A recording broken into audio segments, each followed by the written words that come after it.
Aujourd'hui, on va présenter le premier chapitre. Dans le premier chapitre, on a deux paragraphes. Le premier, c'est la notion de la logique, mafhoum al-mantiq. Et le deuxième, c'est, on va donner quelques types de raisonnements qui sont très utiles par la suite. Le raisonnement par l'absurde, la contraposée et le raisonnement par récurrence. Commençons par le premier paragraphe, logique élémentaire. Bon, généralement, si on est face à un problème, ce qui est sûr, on a des données, qu'on va les appeler les hypothèses, en arabe c'est le faradiyat, et on veut un problème, et on a quelques notions qui sont utiles, parce que des notions qu'on a vues par exemple dans le cours, comme les théorèmes, ou bien propositions, etc. Donc, pour trouver le résultat, ce qui est sûr, on va faire une coordination entre les hypothèses faradiyat, d'accord, et les théorèmes connus, nadariyat, pour donner ce résultat. C'est-à-dire, on ne va pas donner le résultat directement sans penser à la méthode. Donc, cette méthode ou bien cette démarche, c'est exactement ce qu'on appelle la logique universelle. D'accord? Logique universelle. Donc, on va lire cette petite introduction.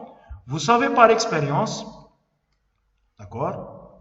Vous savez par expérience qu'un cours de mathématiques est constitué d'une suite d'énoncés, mu'tayat, appelée définition ou proposition, d'accord? Définition, ta'arif, proposition, qadaya.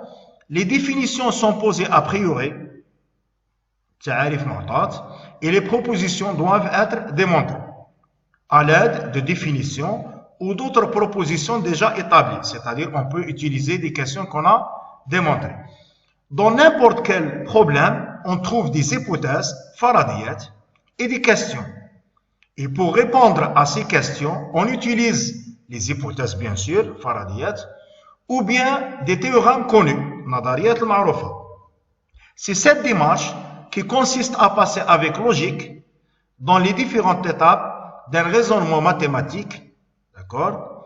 Il nous a cependant paru utile de dégager quelques règles de logique universelle, d'accord? De la logique universelle.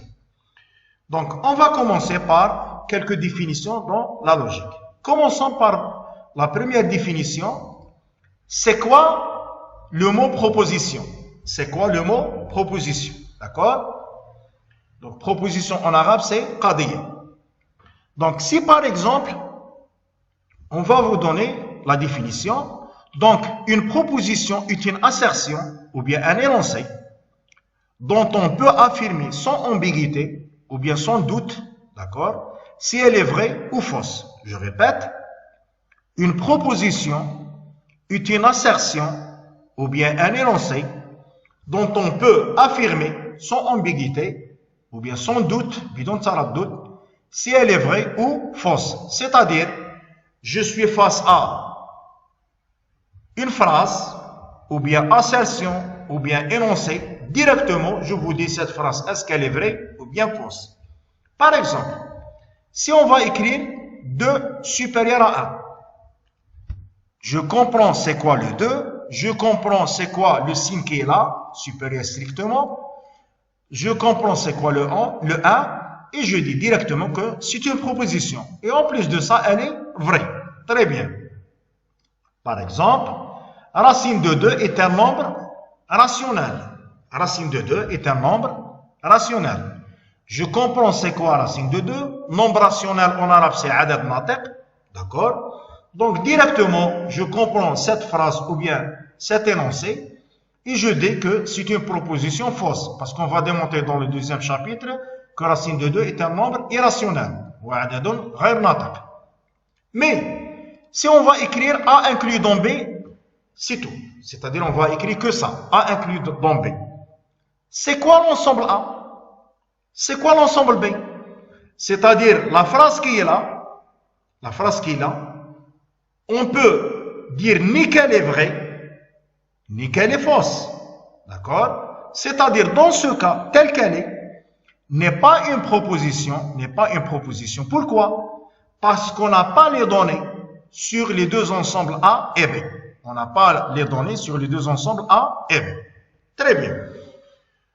Donc, comme on a vu, par exemple, au terminal, dans le raisonnement par récurrence, généralement, pour ne pas réécrire la formule, on note la formule Rn. Pourquoi Rn? Parce qu'elle dépend de n. D'accord? La même chose, dans le cadre général, chaque phrase ou bien assertion ou bien énoncé, on peut le noter par les lettres qui sont là. Généralement, on utilise P, d'accord, les deux à proposition, ou bien Q si on a deux, ou bien R. Et dans le cas général, si on a des propositions, on peut faire les indices, c'est-à-dire, ou bien par des lettres indexées, c'est-à-dire P1, P2, P3. C'est quoi ça? C'est la première proposition, deuxième proposition, troisième proposition, etc. Très bien. Donc, comme on a dit, chaque proposition, soit elle est vraie, soit elle est fausse. Donc, généralement, si la proposition est vraie, on va associer à la proposition le mot, la lettre V, c'est-à-dire elle est vraie, ou bien le chiffre 1, d'accord? Et la même chose, si elle est fausse, on va associer à la proposition la lettre F, d'accord? Ou bien le chiffre 0. Très bien. Ou bien les chiffres 0. Mais généralement, on va utiliser le 1 et le 0. Très bien. Donc, chaque proposition, ce qui est sûr, chaque proposition, elle a sa négation. Négation en arabe, c'est nafi al-qadiyya. Négation en arabe, c'est nafi al-qadiyya. D'accord? Donc, ce qui est sûr, on a un lien entre la proposition et leur négation. Entre la proposition et leur négation. C'est-à-dire, donc, premièrement, si on a une proposition notée P, d'accord? Le P bar, c'est quoi le P bar? C'est exactement la négation de P. C'est exactement la négation de P. Soit on écrit non P, mais la notation qu'on va utiliser, c'est le P bar. Donc, P bar. P bar signifie la négation de P. P bar signifie la négation de P. Très bien. Donc, ce qui est sûr, on a un lien entre la proposition et leur négation. Si P est vrai, ce qui est sûr, P bar est fausse. Si P est vrai, P bar est fausse. Et le contraire, c'est-à-dire si P est fausse, ce qui est sûr, P bar, elle est fausse. Pourquoi on va définir la négation? Parce que des fois, pour démontrer que P est vrai ou fausse, la démonstration, elle est compliquée. Donc, on passe à la négation de la proposition. Donc, suivant la négation, on peut déduire, est-ce que P est vrai ou bien fausse. Très bien.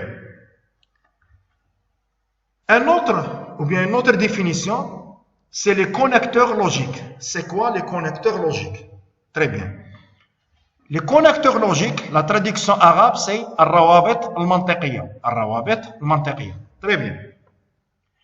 Généralement, dans les exercices, on n'a pas qu'une seule proposition. On a des propositions. La première, la deuxième, etc. Donc, ce qui est sûr, on va faire le lien. Pourquoi le mot connecteur? Parce qu'on va faire le lien, narbit. Donc, on va faire le lien entre les propositions. Par ces connecteurs logiques. Très bien. Donc, à chaque deux propositions P et Q, on peut associer une troisième proposition, d'accord, qui est définie par un connecteur logique ou des connecteurs entre ces deux propositions. Très bien. Le premier connecteur qu'on va le définir maintenant, c'est la conjonction.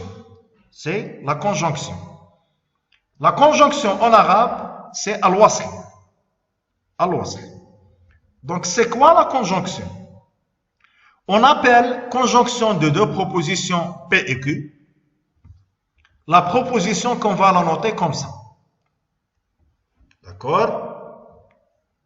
Et elle se lit P et Q. C'est-à-dire, la notation qui est là, c'est exactement ça. Donc, P et Q. Au début, on n'a que la proposition P. la proposition Q. Maintenant, on a une seule proposition qui est quoi? P et Q. C'est-à-dire, on a les deux. Donc, on va noter le premier connecteur, le A, par cette notation. D'accord? Maintenant, il faut voir quels sont les cas où le connecteur est vrai ou bien faux. Quels sont les cas pour que le connecteur est vrai ou bien faux? Très bien. Pour comprendre ça, supposons qu'un individu, d'accord, on va lui donner deux informations.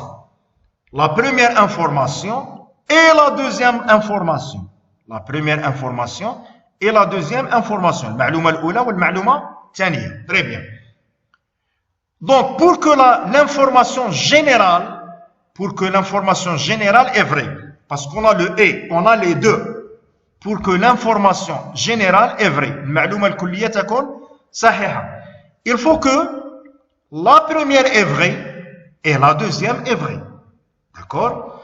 Donc, le premier connecteur est vrai, ou bien la proposition elle est vraie, si les deux sont vrais, c'est-à-dire il faut que P est vrai et Q est vrai. Très bien. Et fausse dans les autres cas. Les autres cas, c'est-à-dire si on a l'un des deux informations, ou bien l'un des deux propositions est fausse, ou bien les deux sont fausses. Très bien.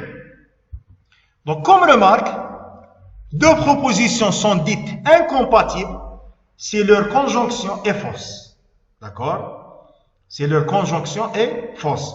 C'est-à-dire, incompatible en arabe, غير متجانسة. غير متجانسة. Donc, c'est le et est faux. D'accord? Très bien. Donc, comme exemple, si on donne deux informations à un individu, alors l'information totale n'est vraie que si les deux informations sont vraies. Très bien. Donc, n'oubliez pas le premier connecteur, c'est la conjonction. On passe au deuxième connecteur, la disjonction. La disjonction en arabe, c'est al-fasl. La disjonction en arabe, c'est al-fasl. Très bien. Une disjonction de deux propositions, P et Q, d'accord, notée par, comme ça, P ou Q, d'accord.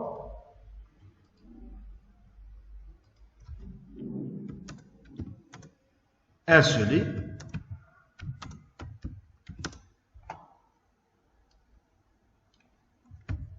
P ou Q, d'accord. N'oubliez pas que la conjonction, la première c'est et, la deuxième c'est le ou, d'accord. Qui est vrai? Qui est vrai? Si l'une des deux est vraie, bien sûr. Pourquoi? Parce que si par exemple on a deux individus, Shahsan, d'accord, et on va donner la première information ou bien la deuxième information. Ou, on a le choix, ou soit la première, soit la deuxième. Donc, pour que soit la première, soit la deuxième ou est vrai, il faut que l'un des deux est vrai. C'est-à-dire comme ça, si un enseignant donne des questions à choisir, alors l'étudiant a la note complète, d'accord? S'il répond juste à l'un des questions. Donc, on a la première question, la deuxième question. On va donner la question à répondre à l'un des deux questions suivantes. Soit la première ou la deuxième. Donc, le ou est vrai, c'est l'un des deux réponses est vrai. D'accord? Donc, récapitulons. On a pour l'instant la conjonction al-wasl, le et. Il est vrai si les deux sont vrais. La disjonction al-fasl est vrai, le ou, c'est l'un des deux est vrai. Bien sûr, si les deux sont vrais, c'est bon, parce que l'un des deux est vrai. Soit la première ou la deuxième, ou. Très bien. Passons au troisième connecteur, l'implication. L'implication en arabe, c'est l'istilzam. D'accord?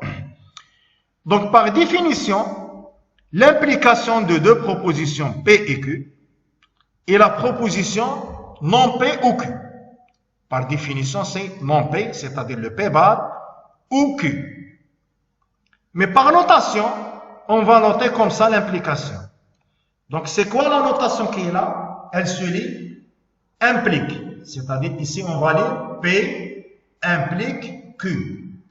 Je répète, P implique Q. En arabe, P يستلزم Q. Très bien. Maintenant,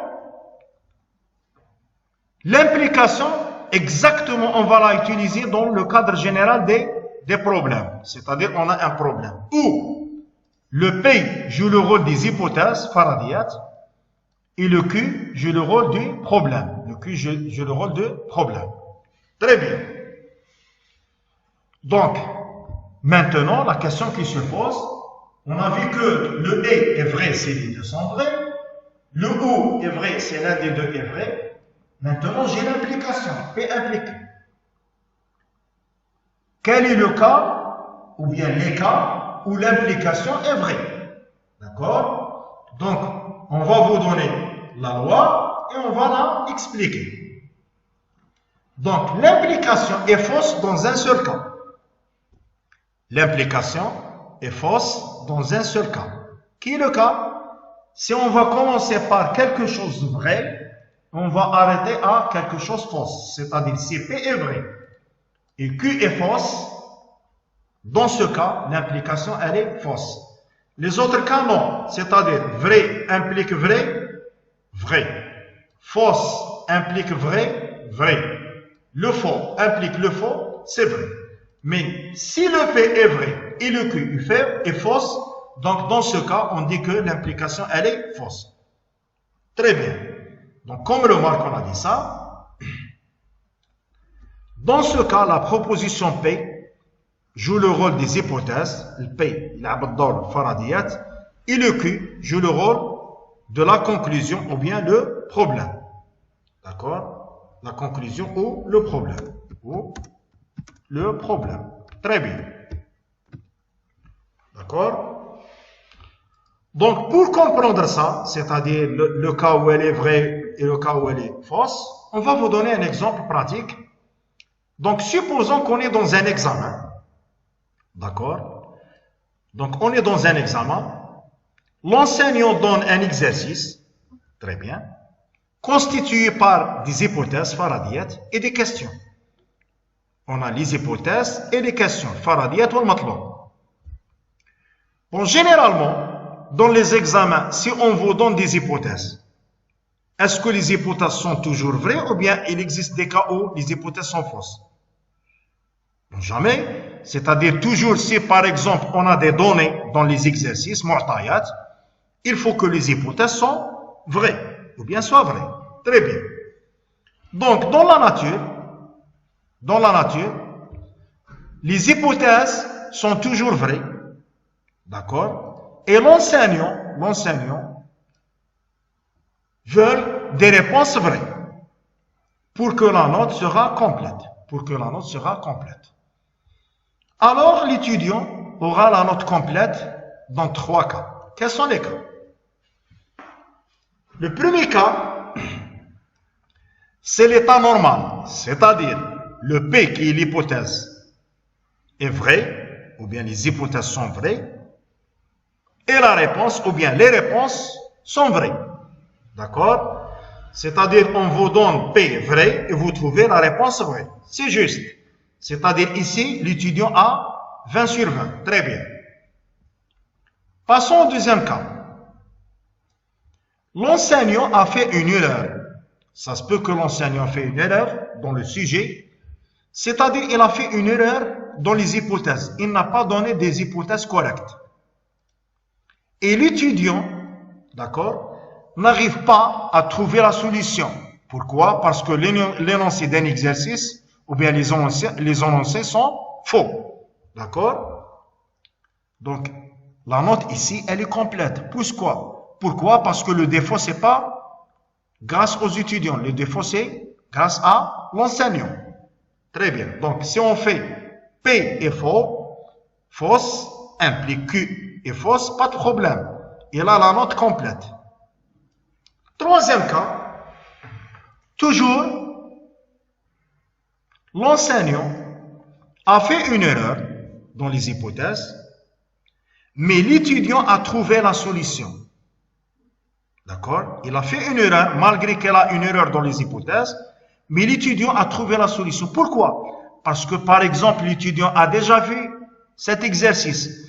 Donc, il n'a pas utilisé les hypothèses qui sont fausses, il a utilisé autre chose. Donc, on a dit ici, car l'étudiant, il est brillant, donc, où il a utilisé autre chose que les hypothèses. Donc, il a commencé par des hypothèses fausses, d'accord?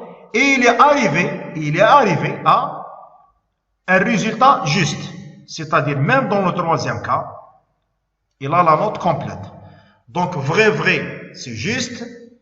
Fausse, fausse, c'est juste. Fausse, vrai, c'est juste.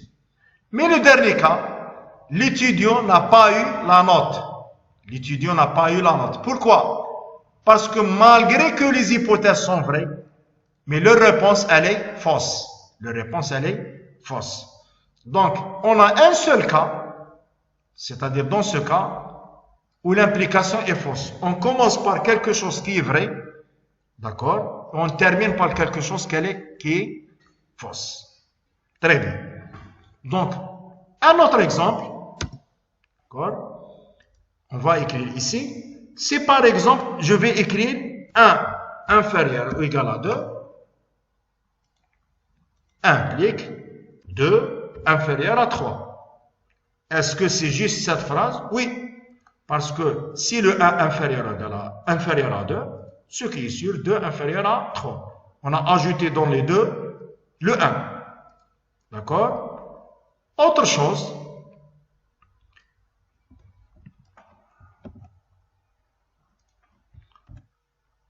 Donc, vrai, le tout est juste. Donc maintenant, je vais commencer comme ça. Fausse, c'est-à-dire, est-ce que 1 est supérieur à 2? Non. Donc, je veux dire la chose suivante. Si 1, c'est-à-dire condition, charte, si 1 supérieur à 2, alors 2 supérieur à 3. C'est-à-dire, si on a ça, si ça est vrai, alors ça c'est vrai. La réponse totale, elle est vraie. La réponse totale, elle est vraie. Malgré que ça est faux, et ça est faux. Mais l'implication, elle est vraie. Parce que 2 supérieur à 3, elle dépend de ça. Donc, si ça est faux, ce qui est sûr, ça, c'est faux. Troisième exemple.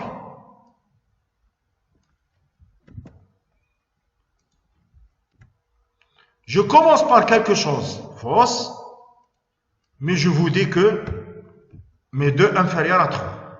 D'accord? Donc, malgré que ça est faux, le résultat est vrai. Donc, en tout, c'est vrai. Ce qui est anormal, on va commencer par quelque chose vrai.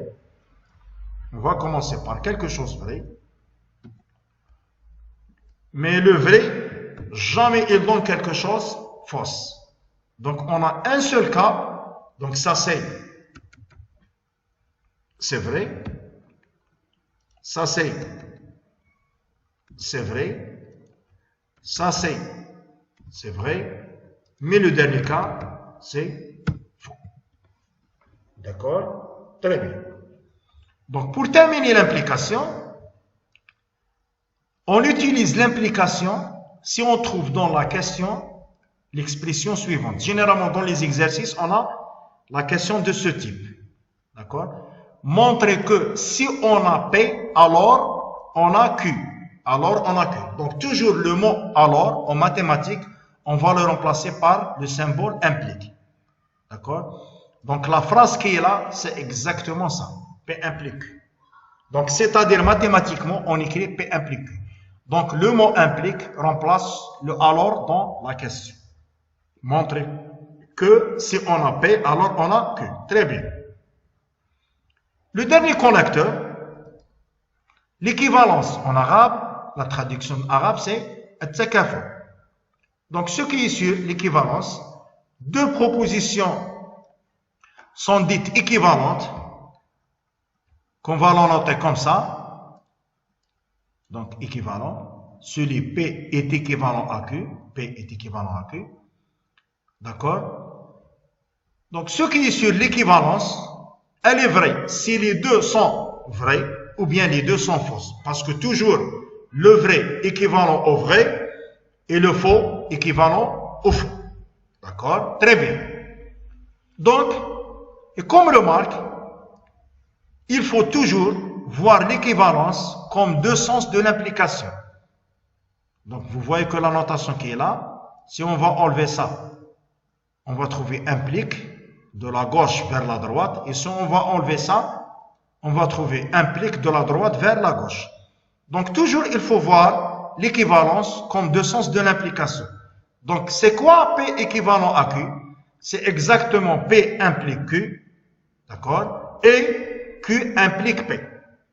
Très bien. Exemple, la proposition qui est là, elle est vraie. Pourquoi? Parce que 1 est égal à 2, c'est faux. Et le 3 est égal à 4, c'est faux. Le faux équivalent au faux. D'accord? Donc la proposition qui est là, elle est fausse. D'accord? Elle est vraie. Pourquoi? Parce que le faux équivalent au faux. Très bien. Remarque. Donc on a dit que le mot alors, c'est concernant implique, l'implication.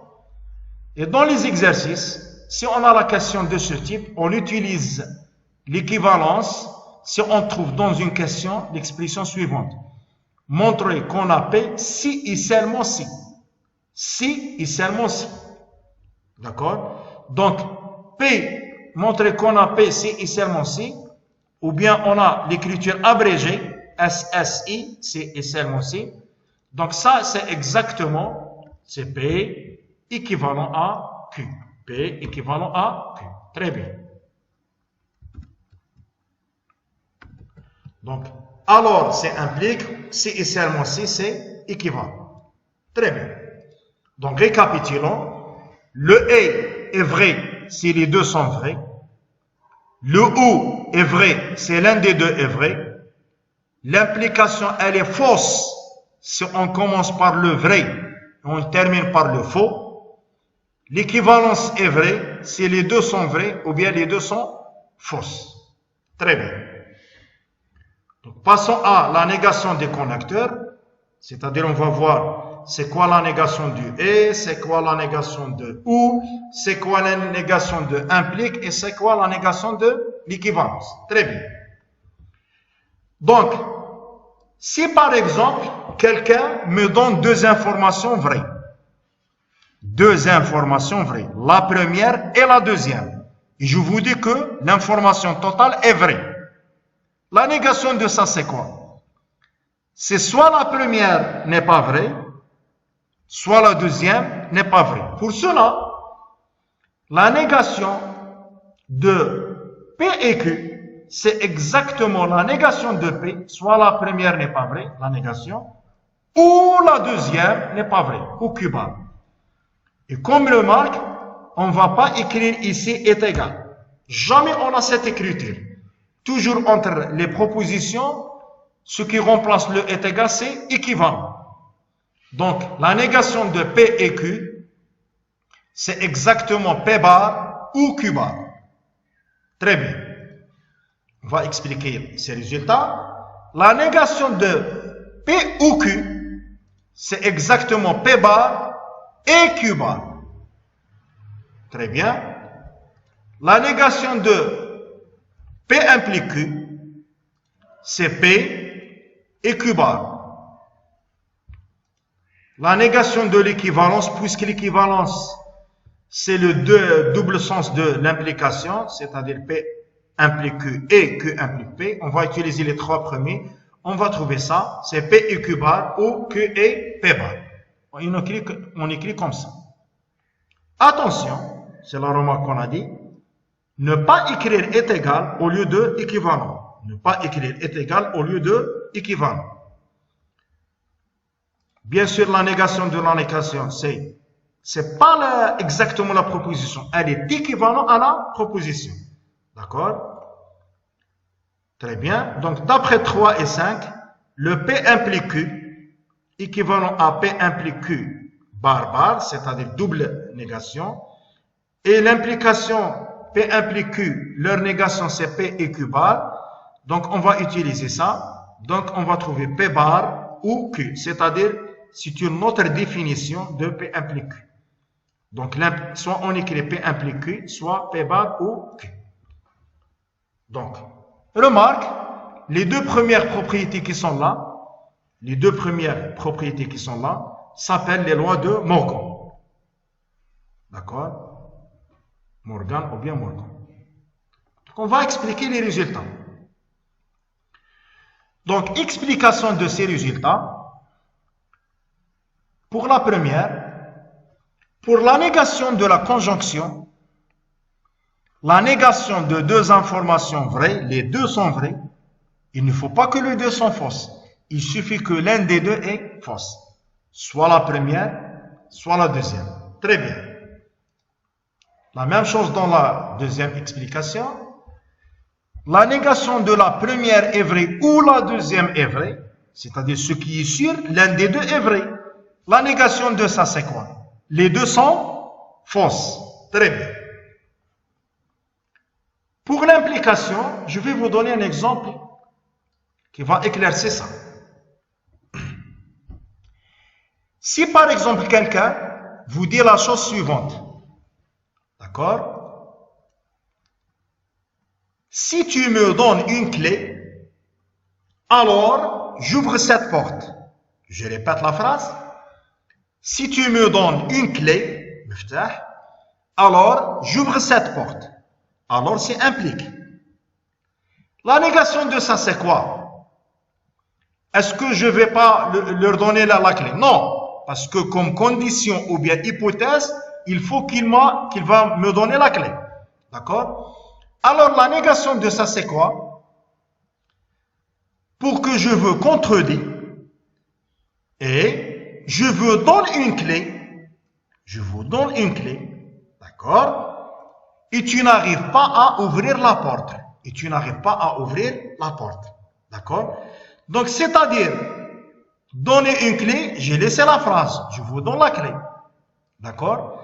Mais, le problème, c'est pas l'hypothèse qu'on va la changer. On va contredire le problème. Parce que la question, il faut ouvrir la porte. Et ici, au lieu de alors, on a et, tu n'arrives pas à ouvrir la porte. C'est-à-dire le contraire. Pourquoi? Parce que la clé n'est pas la bonne clé de la porte. D'accord? La clé n'est pas la bonne clé de la porte. Donc, pour cela, P implique Q. Leur négation, c'est P. On a l'hypothèse, mais on n'a pas le problème. Et Q bar. Très bien. Et bien sûr, pour l'équivalence, il suffit d'écrire l'équivalence, les deux sens de l'implication. P implique Q et Q implique P et faire la négation de ces deux implications par le biais des trois premières propriétés.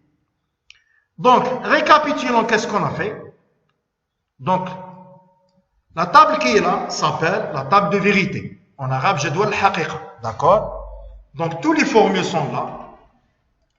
Donc, on a une combinaison entre deux propositions. P et Q. Ce qui est sûr, soit les deux sont vrais, soit la première est vraie et la deuxième est fausse, soit la première est fausse et la deuxième est vraie, soit les deux sont fausses. Donc, vous comparez la première colonne avec la troisième colonne. Donc, ce qui est sûr, ici on a le P et on a le P bar, la négation. Si on a ici 1, le contraire 0, 1, 0, 0, 1, 0, 1. Très bien. Maintenant, le premier connecteur A, c'est-à-dire le tableau qui est là, il généralise le tout. D'accord? Il généralise le tout. Donc, le A est vrai si les deux sont vrais. Les autres cas est fausse. Le OU est vrai si l'un des deux est vrai. Ici, il existe l'un des deux est vrai, il existe l'un des deux est vrai, il existe l'un des deux, donc vrai. Le dernier cas, les deux sont fausses. Donc, le OU est fausse. Implique, elle est fausse dans un seul cas. Si on commence par le vrai et on termine par le faux. D'accord? Et l'équivalence, vrai. Donc, vrai, fausse, fausse, vrai, le vrai avec le faux, le vrai avec le faux. Donc la proposition, elle est fausse. D'accord? Dans le cas général, pour démontrer qu'une proposition est vraie, il suffit de tracer leur table de vérité. D'accord? Donc, comme remarque, on va vous donner quelques remarques. Donc, on va lire ça comme ça.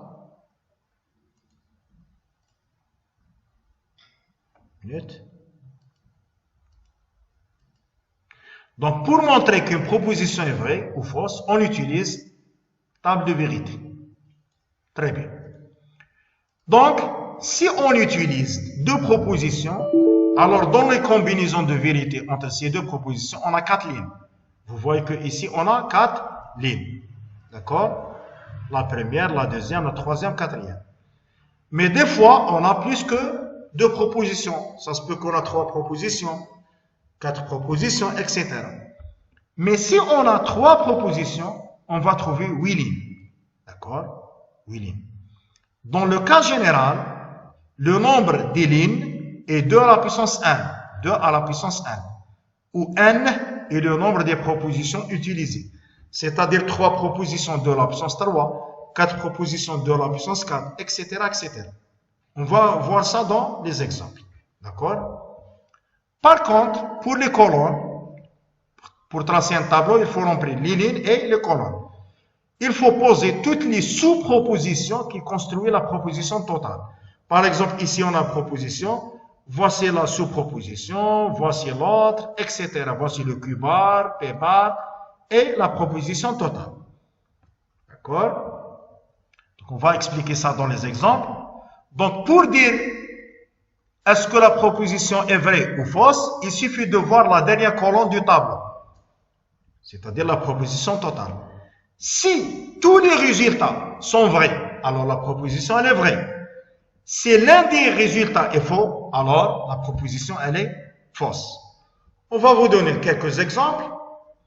Donc la proposition H1, elle est construite par P. Voici la première colonne.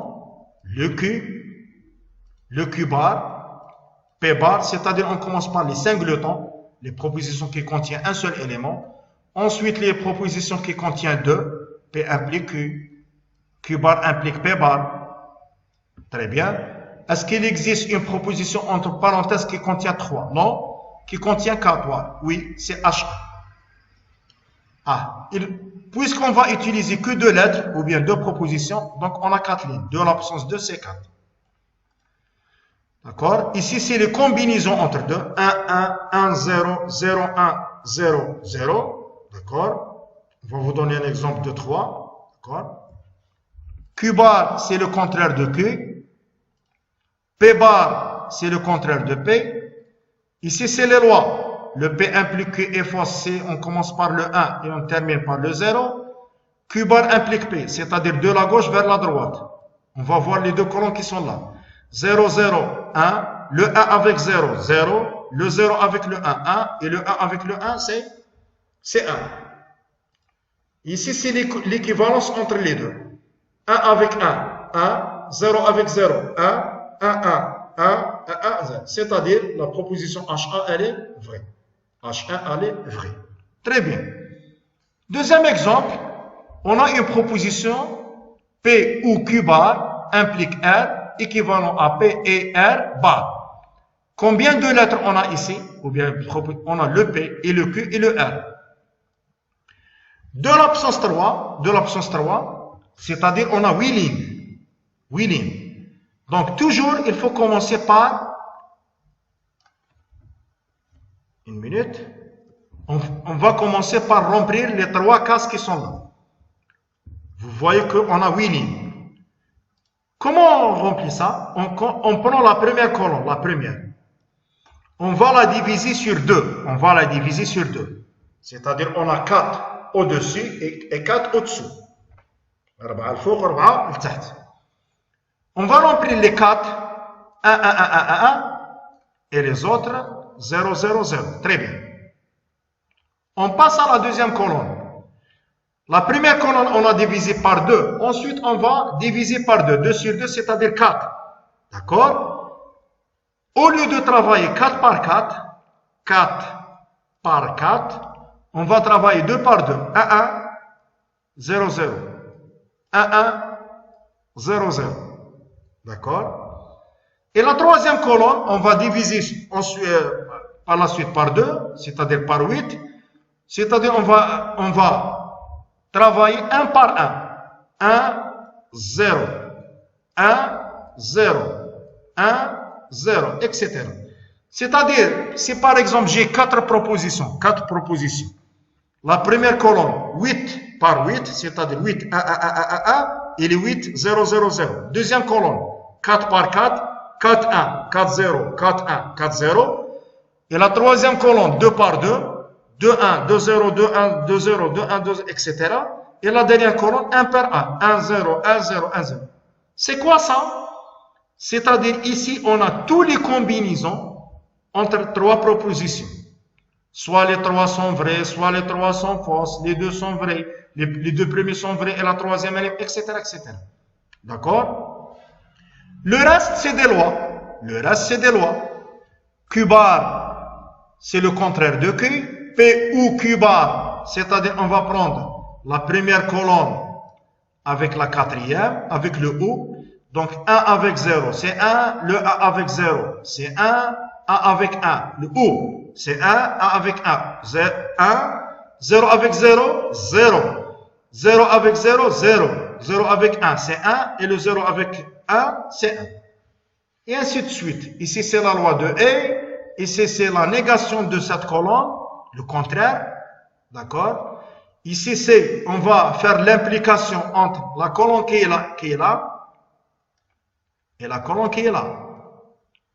Implication contraire entre ça et R, c'est-à-dire de la droite vers la gauche.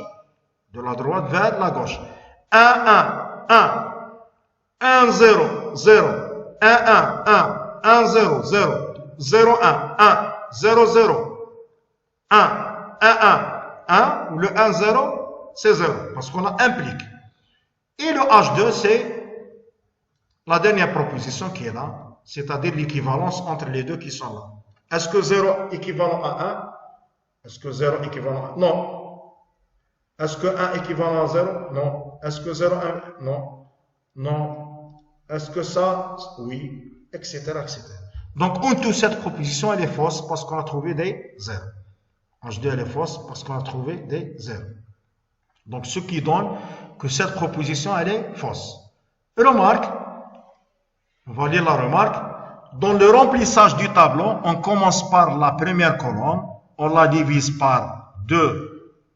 Au-dessus, on a des 1 et au-dessous, on a les 0. Ensuite, la deuxième colonne, on la divise par 4, c'est-à-dire dans le remplissage, c'est 2 par 2, d'accord? Et la troisième colonne, c'est 1 par 1, d'accord? Très bien. Donc, c'est quoi une tautologie? Une autre définition. Une tautologie, c'est une proposition qui est vraie dans tous les cas. C'est une proposition qui est vraie dans tous les cas. C'est-à-dire, par exemple, cet exemple, est-ce que c'est vrai dans tous les cas? Non, ce n'est pas une tautologie. L'exemple qui est là, oui, c'est une tautologie. H1, c'est une tautologie, c'est tout. Donc, par exemple, vérifier si la proposition P implique Q ou Q implique P est une tautologie. Donc, après remplissage du tableau, on va trouver 1, 1, 1, 1. Donc, c'est une tautologie. Propriété des connecteurs. Donc, soit P, Q, R, 3 propositions. Donc, P et Q, c'est la même chose de dire Q et P. C'est-à-dire, on a là le E commutatif. On peut permuter. La même chose, P ou Q, c'est la même chose que Q ou P. D'accord? Deuxième propriété, c'est l'associativité ou bien la transitivité. Donc, P et Q et R, c'est exactement P et Q et R. D'accord? C'est le déplacement des parenthèses. La même chose pour le O. POQ ou R, c'est POQER. C'est la transitivité ou bien l'associativité. C'est la même chose. Troisième propriété, c'est la distributivité. Le O, il est distributif par rapport à E, توزيع. Le O par rapport à E. Et la même chose, le E est distributif par rapport au O. Très bien. Quatrième propriété, P implique Q et Q implique R. D'accord, vous voyez que le Q, il est au milieu, à gauche et à droite. D'accord, à droite et à gauche. Donc, si P implique Q et le Q implique R, donc dans ce cas, le P implique R. Le P implique R. Très bien. Donc, ici, c'est exactement la transitivité.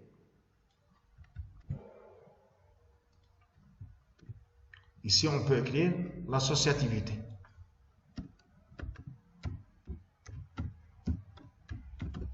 Associativité.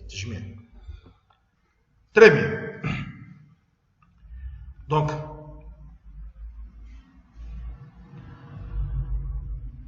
une autre définition, c'est quoi les quantificateurs logiques? Les quantificateurs logiques. En arabe, c'est le mukammimat al-mantiqiyya.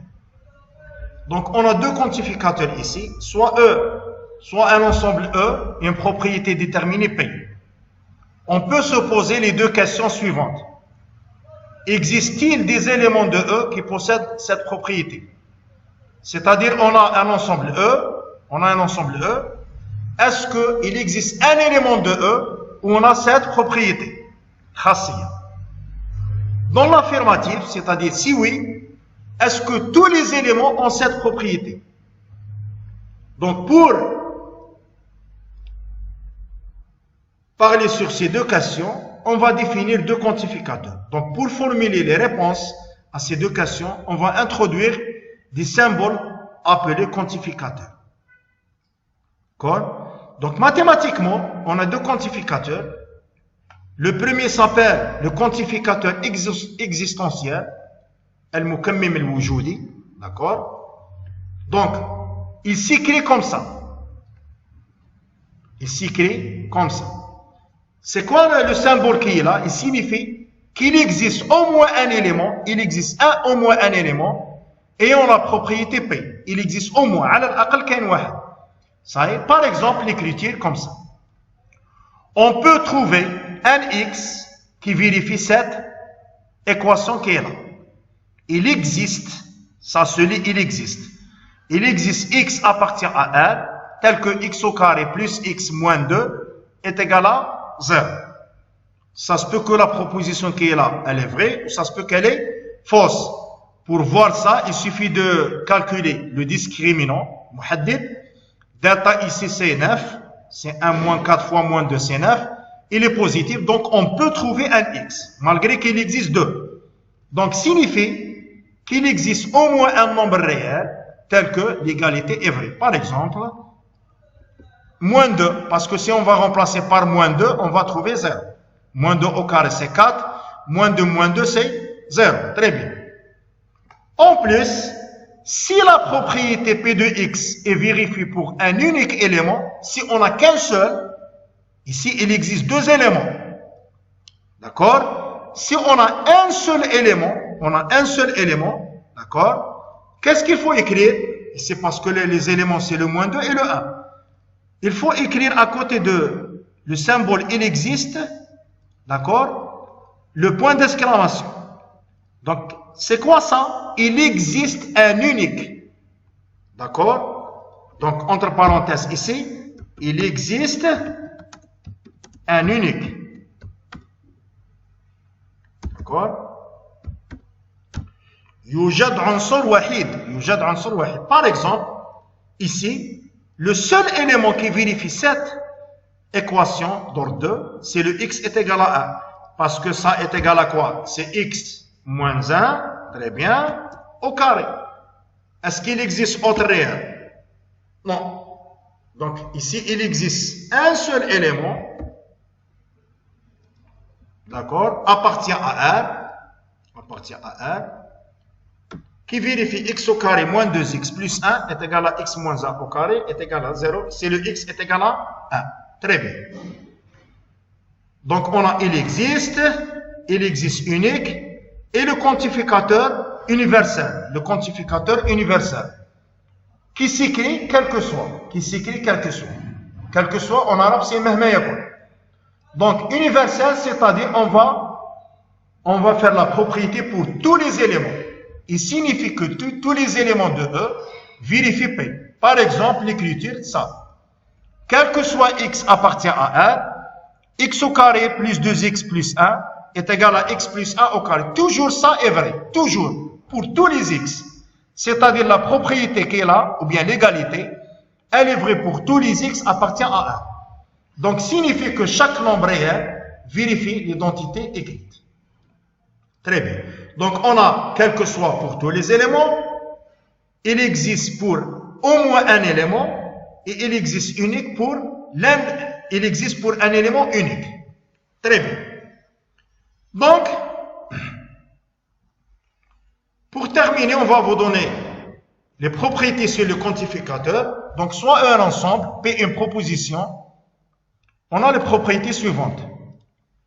Quel que soit x, P de x et Q de x, c'est-à-dire la propriété, elle est vraie pour tous les éléments, P, elle est vraie pour tous les éléments, et Q, elle est vraie pour tous les éléments. Quel que soit x, P ou Q, c'est-à-dire soit elle est vraie pour tous les éléments de E, P, ou bien Q est vrai pour tous les éléments de E.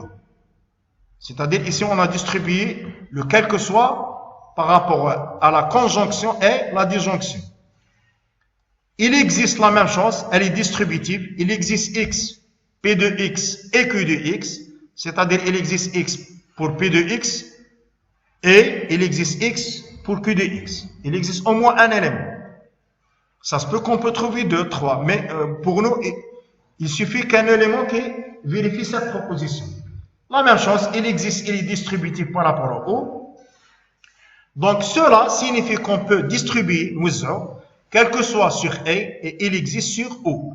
Mais on ne peut pas distribuer quel que soit sur O, et il existe sur A. D'accord? Très bien.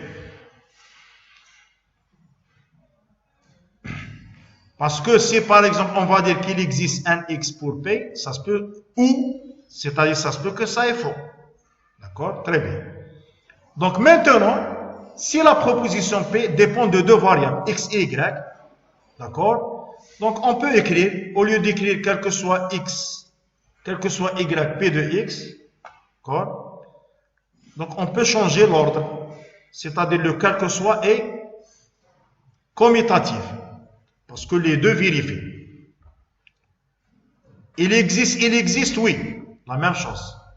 Elle est commutative. On peut changer l'ordre. Vous voyez qu'il existe Y, il est dans la première position. Ici, il est dans la deuxième position. C'est-à-dire qu'on peut permuter des quantificateurs de même nature. Le quel que soit avec le quel que soit se permute et il existe avec il existe se permute. Très bien. Mais est-ce qu'on peut faire ça pour si on a deux quantificateurs qui ne sont pas de même nature? Par exemple, il existe avec quel que soit.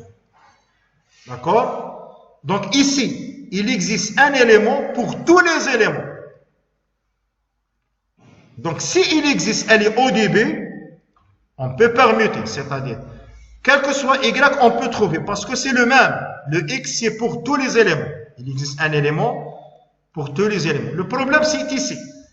Est-ce que c'est quel que soit Y, il existe X, on peut la permuter? Ici, non. Pourquoi? Parce que ici, à chaque fois qu'on va choisir un Y, on va trouver X. Le Y1, X1, Y2, X2, Y3, X3. Parce que quel que soit Y, on peut trouver X. D'accord? Est-ce que le X c'est le même pour tous les Y? Non. Donc on a un seul sens qui n'est pas valide.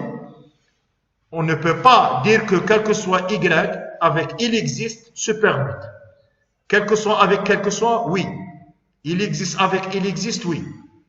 Il existe avec quel que soit, oui. Mais quel que soit avec il existe, non. D'accord?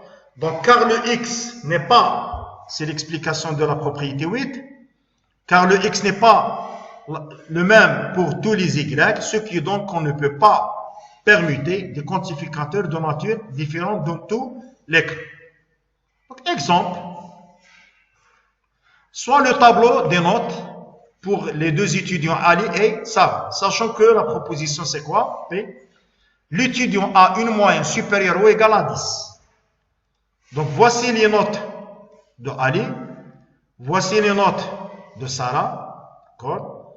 Donc on pose l'ensemble E, c'est Ali et Sarah, et l'ensemble F, c'est les matières, c'est-à-dire maths 1, chimie 1, physique 1 et info 1. Très bien. Donc la première, est-ce que quel que soit X appartient à E, quel que soit Y appartient à F, le P est vrai. La proposition vraie, c'est-à-dire, est-ce que tous les étudiants ont une note supérieure ou égale à 10 pour toutes les matières? Non, parce que vous voyez que ici, la note, elle est plus petite que 10. Donc, la note de maths 1, pour Ali, elle est inférieure à 10. Inférieure strictement à 10. Très bien. Est-ce que quel que soit X appartient à, est-ce que pour Ali et Sarah, d'accord, il existe un Y appartient à F, d'accord, tel que la proposition est vraie. C'est-à-dire, est-ce que l'un des deux étudiants a tous les notes supérieures à 10? Qu'est-ce que ça veut dire? Il existe Y appartient à F, c'est-à-dire, il existe une matière, telle que la matière chez oui, parce que vous voyez que Ali, par exemple, ici, supérieur à 10. La même chose pour Sarah. Donc, chaque étudiant a au moins une note supérieure ou égale à 10. Troisième propriété, il existe soit Ali, soit Sarah, tel que toutes les matières sont acquises. D'accord? Non. Vous voyez que Ali, cette matière, va poser un problème pour Ali et la même chose pour Sarah. C'est-à-dire la troisième proposition, elle est fausse, car les deux étudiants n'ont pas toutes les notes supérieures ou égales à 10. Très bien. Et le dernier exemple, est-ce qu'il existe un X dans E? Est-ce qu'il existe Sarah ou bien Ali?